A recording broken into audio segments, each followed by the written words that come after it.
Thank you and good afternoon, everyone. My name is Brian Busler and I'm the superintendent in the Oregon School District. If you close your eyes for a second and think of one of your children's favorite teachers,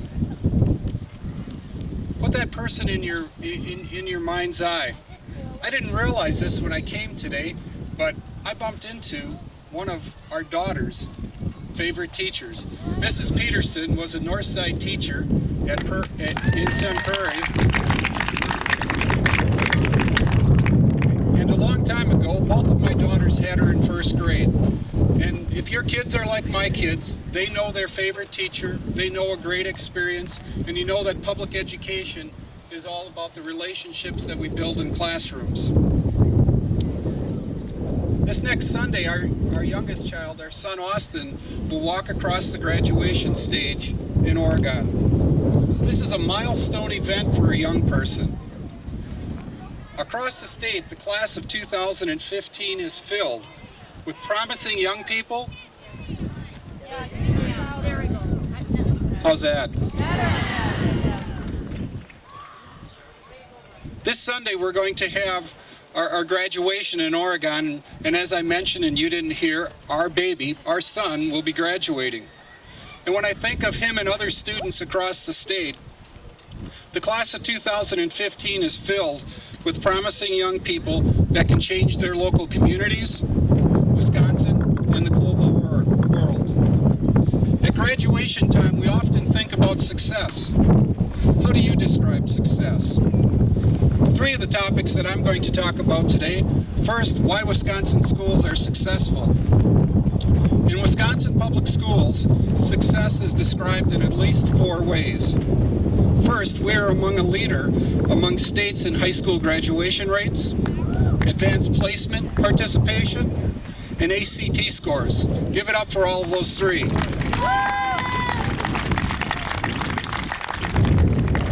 A well-educated person might wonder, how is that possible that we are at the top of the list? Well, the 4th success factor, or what I will call the 4th success factor, is that in Wisconsin, we have a highly trained and dedicated group of educators that work with children every day. We also have great students and the support of families and local communities. I'll give you an example. In Oregon, we had a $30 million capital referendum in 2012, and it failed. So what did we do? We went back to the community, we listened to community feedback, and brought back another referendum plan. Except this time it wasn't $33 million, and it wasn't 25, it was $55 million. This referendum passed by over 60%. It passed because our community values education for their children, their neighbors' children, and the betterment of our community. Let's turn our attention to state accountability. Public schools have never been afraid of accountability. In fact, we work on accountability and assessment every day in our schools. Unfortunately, the notion to use multiple tests to replace the Badger exam results in an accountability system that is flawed from the very start. We cannot design a state accountability system without communicating with teachers, principals, community members, and school board members. That's what we did. We need a do-over on this very important initiative. My last topic to discuss is adequate compensation.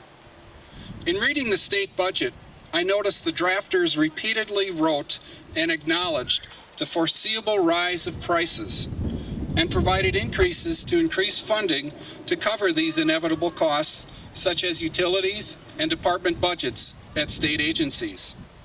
The budget drafters also referenced inflationary increases for personnel costs in state agencies. Yet at the same time, the Joint Finance Committee and in the governor's budget did not provide any inflationary increases in next year's budget to Wisconsin public schools. All schools need funding to pay for the inflationary increases we face. Our educators deserve annual raises.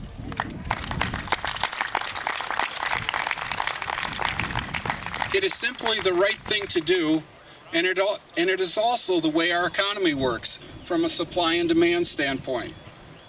We, as in public schools, are trying our best to retain and recruit quality educators to the field of education. And when you're talking to someone about the field of education, it's okay to remind them our careers, our educational field, is the one that makes all other occupations possible.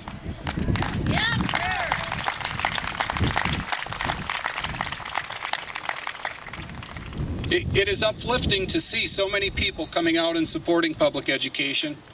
Public education has never faced the crises that we face today. I never would have imagined it when my daughters were in Mrs. Peterson's class back in the 1990s, but here we are today. And through our creativity and through working the legislative process, we need to make sure that every student has a great education in the state of Wisconsin. Thank you, and continue to support our public schools.